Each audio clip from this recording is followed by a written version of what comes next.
Bonjour. Aujourd'hui, j'aimerais ça vous parler, je vous ai dit, un des textes que j'ai écrit dans le site que 2013, ça sera une année de beaucoup de changements, beaucoup de bouleversements. Même plusieurs personnes prophétiques ont dit une année de tremblement de terre, beaucoup de choses qui ont été branlées. Je veux juste prendre quelques minutes puis vous encourager avec ça. J'ai un texte que je veux lire à partir de 1 Samuel, chapitre 9, verset 3. Ça parle des ânesses de Kiss.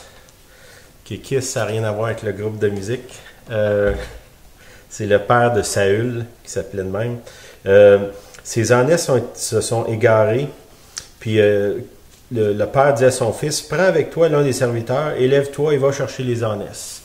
Ça, c'était la mission de Saül qui est donnée par son père. On pourrait dire que ce n'est pas une mission très glorieuse d'aller courir dans les champs après des ânesses, mais c'était quand même un changement dans sa vie. Puis le fait que, malgré tout, il a obéi à son père, puis il est parti. Qu'est-ce qui s'est passé avec ça? C'est que il s'est mis à chercher partout dans les montagnes, dans les villages. Puis à un moment donné, après quelques jours, il a dit à son serviteur, mais peut-être qu'on serait mieux de retourner chez nous, parce que là, mon père va commencer à s'inquiéter. Puis là, son serviteur lui dit, ben ici, pas loin, il y a un prophète. Puis tout ce qu'il dit, ça manque pas d'arriver. Pourquoi on n'irait pas le voir? Peut-être que lui pourrait nous dire où sont les ânesses. Bon, si on regarde cette allégorie-là, ou cette histoire-là, c'est que Saül part, s'en va sous l'ordre de son père chercher les ânesses. Comme je l'ai dit tantôt, une mission qui n'est pas très impressionnante, mais qui amène des changements. Il est obligé de partir de chez eux, s'en aller dans des places qu'il ne connaît pas, commencer à chercher un peu partout. Puis c'est souvent ce qui nous arrive quand on cherche la volonté de Dieu. Des gens ont dit ouais, mais là j'attends d'avoir des directives de Dieu, j'attends que ça soit très clair, sinon je ne bougerai pas. Souvent Dieu va venir se présenter à nous dans des événements pendant qu'on marche. On prend l'exemple d'Abraham. Ça dit que Abraham est parti sans savoir où il allait. C'est un petit peu drôle comme direction. Si on aurait un GPS et on lui demande ben, on suppose qu'on s'en va, amène-nous, ça ne marcherait pas. Puis plusieurs parmi nous n'oseraient jamais partir avec des directions de ce genre-là. Qu'est-ce que Dieu il a dit vraiment? Si tu oses te lever puis partir, pendant que tu vas marcher, je vais te montrer le chemin. Puis je pense que la vie chrétienne, c'est à ça que ça ressemble. C'est par la foi, on reçoit le Seigneur, puis on ne sait pas vraiment dans quoi qu'on s'embarque. Puis on commence à marcher. Puis à mesure qu'on marche, le chemin s'éclaircit. Puis ici, on voit que lui est parti, s'en va chercher les ânes, cherche, je ne trouve pas les ânes. Il commence lui-même à s'inquiéter, se demander si lui-même n'est pas perdu. Puis là, il se dit, ben, je vais plutôt retourner chez nous. Qu'est-ce qui se passe à ce moment-là? Par la bouche de son serviteur, la sagesse de Dieu vient. Encore là, je vous dis, en 2013, c'est une année où il faut porter attention à ce que les gens nous disent. Bon, on ne peut pas laisser les autres contrôler notre vie, je suis d'accord avec ça. Mais il y a des gens qui nous parlent, puis c'est la sagesse divine qui sort de leur bouche, puis ils vont nous diriger, puis ils vont nous montrer le chemin d'une certaine manière. Fait que Saül, qu'est-ce qu'il fait? Il écoute son serviteur. Il aurait pu dire, ben, c'est moi le patron ici, c'est pas toi qui vas décider. Puis non, il sent comme une sagesse dans ce serviteur-là. Peut-être qu'il l'a senti en dedans de lui. C'est souvent ce qui se passe quand on marche avec Dieu, quand Dieu nous parle par quelqu'un d'autre ou par un événement. En dedans de nous, on ressent qu'il y a quelque chose dans ça, puis on commence à regarder puis à fouiller. Qu'est-ce qu'il fait? Il s'en va de là. Il s'en va vers Samuel, qui est l'homme de Dieu à cette époque-là. Puis quand il arrive là, Samuel le regarde et dit « Ah, justement, je t'attendais. » Là, il est un petit peu surpris parce que lui, il est perdu un peu, là. Puis il n'a jamais vu Samuel, puis il doit se demander « Mais comment ça qu'il sait qui je suis? » Puis là, Samuel il dit, tu couches ici, demain je fais un banquet, tu vas être un de nos invités, puis tu vas voir ce qui va se passer.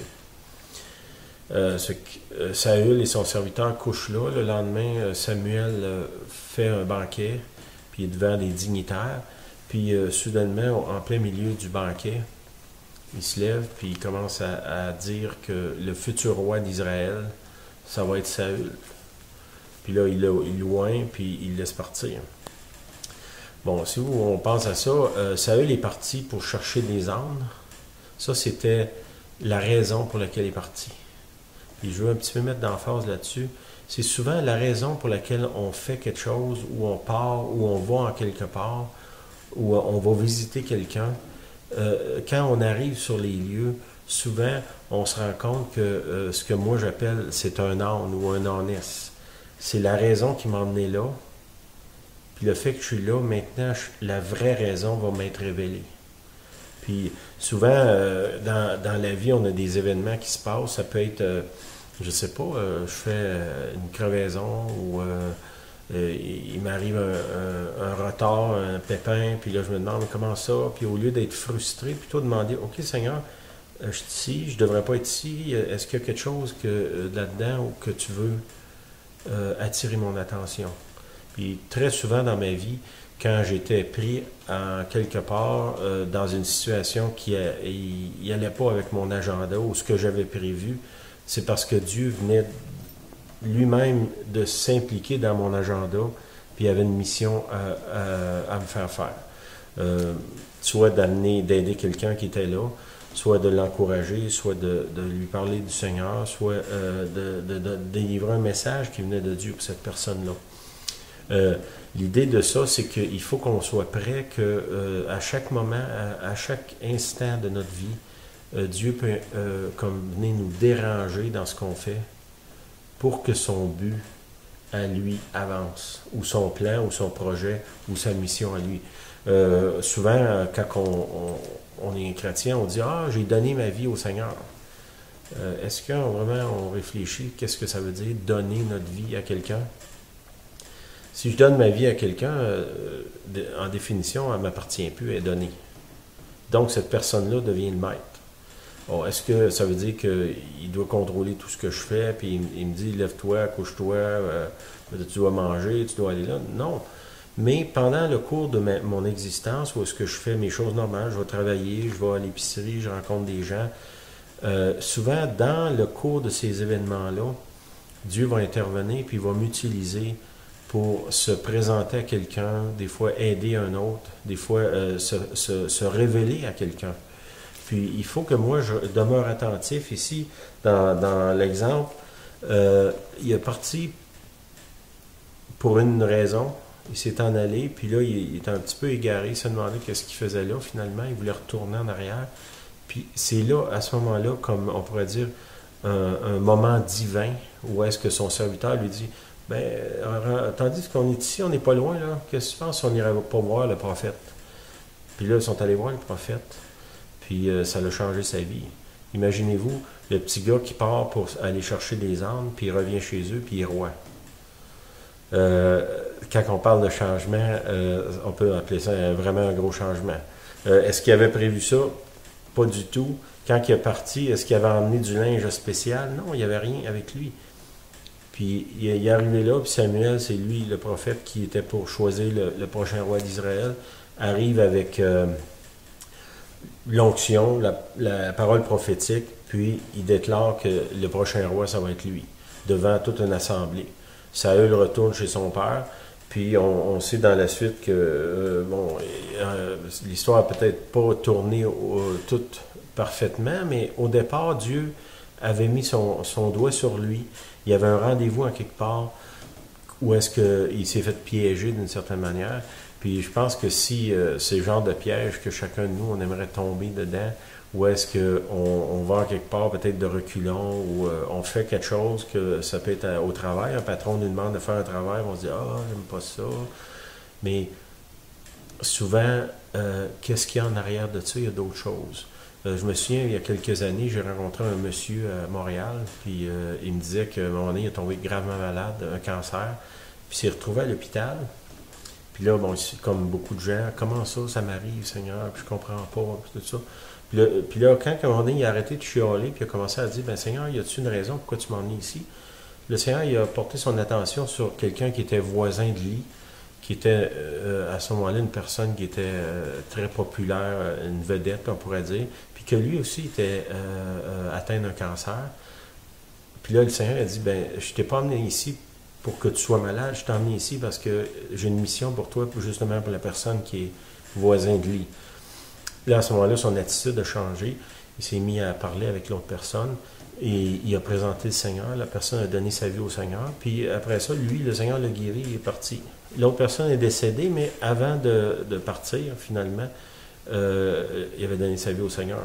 Fait que, est-ce que c'est le fun d'avoir ce genre de mission-là? Pas du tout. Mais en même temps, je me souviens, quand il m'a raconté ce témoignage-là, c'était pas à sa maladie qu'il pensait, mais c'était à toute la mission dans laquelle Dieu l'avait emmené sans qu'il comprenne.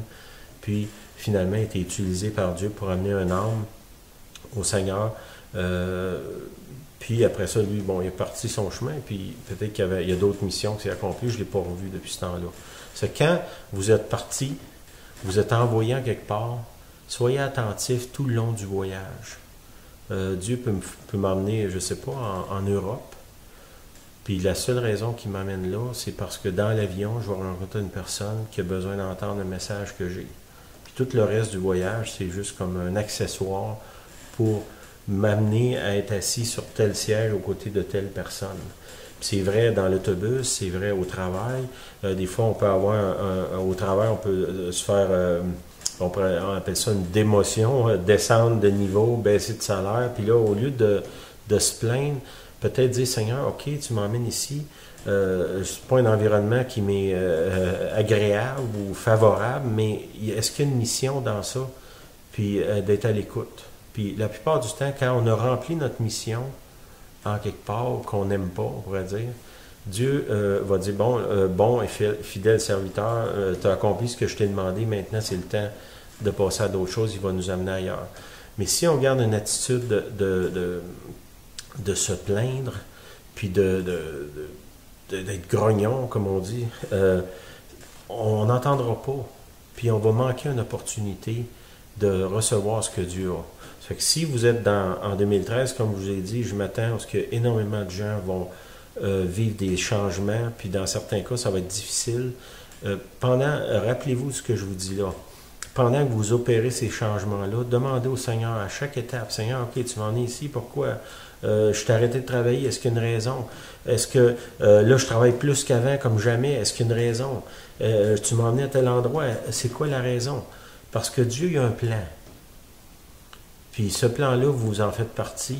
Puis si comment je dirais, vous le recherchez Dieu, recherchez son plan, recherchez sa volonté dans ce que vous faites là. Tu sais, la volonté de Dieu n'est pas nécessairement que moi, je m'en aille missionnaire en Chine. Ça peut être juste ici, avec mes voisins, avec les gens que je rencontre à chaque jour, puis ça peut être ça ma mission. Mais si moi, je rêve à être ailleurs, bien, je vais manquer ce qui se passe ici. Puis, n'ayez pas peur d'entreprendre des choses nouvelles cette année, parce que même dans beaucoup de cas, vous allez être précipité dans ces choses-là. Pendant que vous êtes là, invitez le Seigneur, parlez-lui. C'est une bonne année pour se rapprocher de lui, puis avoir une conversation constante avec lui, poser des questions. Un peu comme Abraham que Dieu a dit, ben va dans le pays que je te montrerai. Donc, pendant que tu vas marcher, je vais te guider. C'est sûr qu'Abraham, pour être capable d'arriver à son destin ou à sa destination, il devait à chaque moment dire, ben là, je marche dans cette direction-là, Seigneur, est-ce que c'est la bonne direction?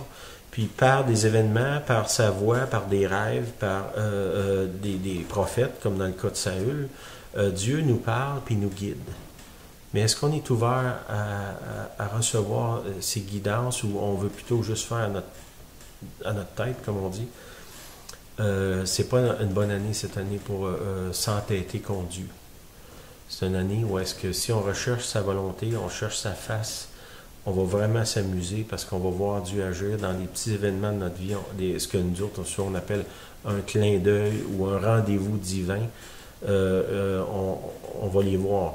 Je vais terminer en prière avec ça. Seigneur, pendant qu'on rentre dans cette année, nouvelle année, Seigneur, où il y a beaucoup de changements, beaucoup de bouleversements, je te demande que les gens qui écoutent cette vidéo-là puissent être attentifs à ce que tu vas dire, à ce que, aux événements, à tout ce qui va se passer, puis qu'ils ne se découragent pas si sont juste partis chercher des âmes, parce que qui sait s'ils ne reviendront pas comme des rois.